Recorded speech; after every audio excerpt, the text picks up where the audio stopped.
500 tahun kemudian, betapa terkejutnya Hewus Huang saat bertemu Si Hao yang berada di tingkat Raja Abadi. Tanpa diduga, lawan yang pernah ia lawan sampai mati kini menjadi makhluk transenden yang membuat negeri asing pun gemetar takluk. Bertahun-tahun yang lalu, Si Hao dan Hewus Huang terlibat dalam pertempuran legendaris memperebutkan metode kultivasi tertinggi, Kitab Suci Abadi. Pertempuran itu luar biasa sengit, keduanya bertarung hingga lumpuh bahkan tewas bersama. Setelah Si Hao dan Hewus Huang masing-masing memperoleh Kitab Suci Abadi, takdir mereka berubah drastis selama 500.000 tahun berikutnya.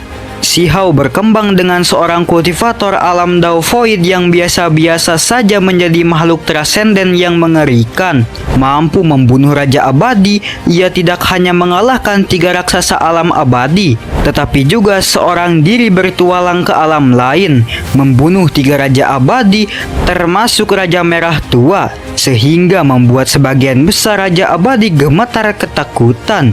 Seperti kata pepatah, musuh memang ditakdirkan untuk bertemu. Suatu hari saat Si Hao menjelajahi lebih dalam ke laut batas, ia tiba-tiba menyadari fenomena aneh, cahaya keemasan yang menyilaukan dan kabut yang mengepul. Awalnya, Si Hao mengira seorang Raja Abadi telah binasa, tetapi setelah mengamati lebih dekat, ia menemukan sosok familiar yang telah berhasil mencapai nirvana dan menembus ke tingkat berikutnya. Sosok ini telah menggunakan mayat beberapa raja surgawi sebagai tungku untuk menempa dirinya sendiri, sehingga mencapai transformasinya sendiri dan menyelesaikan metamorfosis yang menakjubkan. Namun Si Hao merasa pria ini agak familiar. Meskipun 500 tahun telah berlalu, Si Hao masih ingat nama pria itu. Dalam sekejap, adegan mereka berdua memperebutkan Kitab Suci Abadi di masa lalu terlintas di benak Si Hao. Di saat yang sama, Hewus Huang juga mengenali Si Hao. Menghadapi mantan musuhnya yang tangguh, ia tanpa ragu sedikit pun dan langsung menerjang maju, siap bertarung sampai mati dengan Si Hao. Perlu dicatat bahwa Hewus Huang telah menjadi raja selama bertahun-tahun, dan selama ratusan ribu tahun ia telah mengasah kemampuannya di laut batas, mengumpulkan kultivasi dan kekuatannya. Kekuatannya kini jauh lebih berbeda dari sebelumnya. Oleh karena itu, ia memiliki keyakinan penuh untuk melenyapkan Si Hao, musuh yang tangguh ini. Namun ketika tinju Hewus Huang mengenai kepala Si Hao seperti petir, Si Hao hanya menjentikan telapak tangannya, menyebabkan darah menyembur dari tangan Hewus Huang.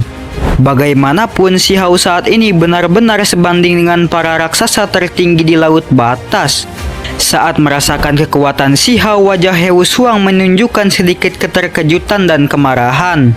Ia tak pernah menyangka bahwa hanya dalam beberapa ratus ribu tahun Si Hao akan tumbuh ke tingkat seperti itu. Hewus Huang juga memiliki harga diri seorang Raja Abadi dan tak mau tunduk pada Si Hao. Oleh karena itu, di saat berikutnya auranya melonjak dan ia mulai mengaktifkan warisan raja di dalam dirinya, melawan Si Hao dengan sekuat tenaga. Menghadapi musuh yang bertarung bak monster yang terpojok, Si Hao sama sekali tidak menunjukkan rasa takut.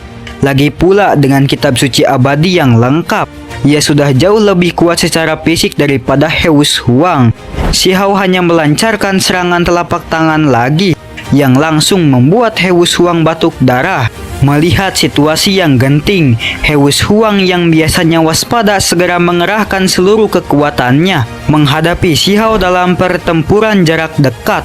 Sayangnya semua itu sia-sia. Si Hao langsung memancarkan aura seorang raja surgawi, dan untuk sesaat ia bagaikan kaisar langit yang menunduk. Tangannya yang besar terulur ke bawah, mampu menghancurkan apapun. Bahkan dengan kekuatan magisnya yang mengguncang dunia, Si Hao mampu menembusnya hanya dengan satu pukulan. Setelah serangan itu, Hewus Huang berlumuran darah, menderita luka parah yang belum pernah terjadi sebelumnya sejak debutnya. Saat itu Hewus Huang gemetar ketakutan, tahu betul bahwa ia bukanlah tandingan Si Hao. Dengan lolongan panjang ia bersiap untuk berubah menjadi pelangi dan melarikan diri. Namun Si Hao telah mengantisipasi upaya Heus Huang untuk melarikan diri. Jadi ia tiba-tiba mengerahkan seluruh kekuatannya, mencengkeramnya erat-erat dengan tangannya yang besar. Cengkeramannya mengerikan itu langsung membawa Heus Huang ke ajalnya. Dalam sekejap tubuhnya mulai hancur dan hancur, berlumuran darah. Apapun metode atau kekuatan supernatural yang Heus Huang coba, ia tidak dapat lepas dari cengkeraman Si Hao. Dapat situasi putus asa ini, penghinaan dan kebencian yang tak berujung mulai muncul di hati Heus Huang. Namun kenyataan di hadapannya membuatnya tak berdaya.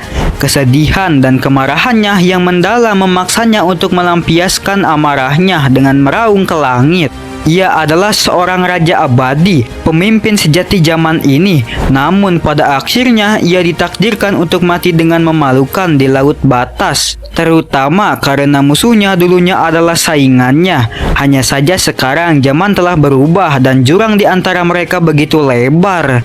Mata Heus Huang dipenuhi kebencian dan bahkan wajahnya yang elok pun perlahan berubah menjadi marah. Heus Huang meraung histeris, "Aku benar-benar tidak mau." Setelah itu Heus Huang mulai membakar dirinya sendiri, melepaskan potensi terkuatnya. Bahkan sekarang ia masih ingin membalikan segalanya dan mengubah akhir cerita.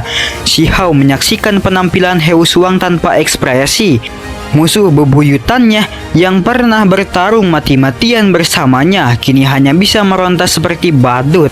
Saat ini Si Hao tidak lagi menganggap Heus Huang sebagai lawan yang sepadan. Lagi pula ia telah membunuh Raja Merah Tua yang perkasa. Jadi mengapa ia harus menganggap Heus Huang, seorang raja abadi, sebagai musuh? Terlebih lagi pria ini sangat kejam, telah membantai beberapa saudara perempuan dan laki-laki semut tanduk surgawi. Karena itu, Si Hao tidak merasa kasihan pada Heus Huang. Karena itu, ia mengepalkan tangannya yang besar bersiap untuk mengusirnya. Pada saat ini, meskipun Heus Huang sangat marah, rasa takut yang ditimbulkan oleh Si Hao masih membuatnya pucat dan ketakutan. Naluri bertahan hidupnya membuatnya meraung, meronta dan bahkan memohon dengan suara pelan.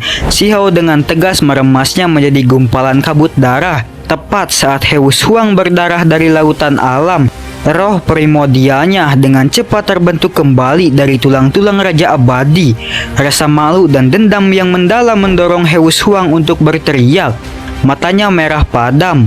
"Aku abadi." Bahkan sekarang Heus Huang masih berpegang teguh pada ilusinya, yakin bahwa meskipun tubuh fisiknya hancur, roh primordialnya abadi dan tak terhancurkan, dan bahkan Si Hao pun tak mampu memusnahkannya sepenuhnya. Mendengar ini, Si Hao langsung menanggapi dengan nada meremehkan, "Berbicara tentang keabadian di hadapanku, kau bahkan tak layak dipandang sebelah mata." Setelah itu, ia sekali lagi menutupi roh primordial Heus Huang dengan tangannya yang besar, bersiap untuk mencabik-cabik dan memurnikannya. Pada saat itu, Heus Huang merasakan krisis kehancuran yang belum pernah terjadi sebelumnya. Ia bahkan merasa akan binasa. Wajahnya dipenuhi kengerian dan keputusasaan. Rasa tak berdaya yang mendalam membuncah di hatinya. Namun di saat-saat terakhir, Si Hao menghela napas dan memilih untuk berhenti. Heus Huang selalu menjadi obsesi yang tak terhapuskan bagi semut tanduk surgawi. Itulah sebabnya Si Hao ingin menyerahkan Heus Huang kepada saudara baiknya, agar semut tanduk surgawi dapat membunuh musuh mereka sendiri.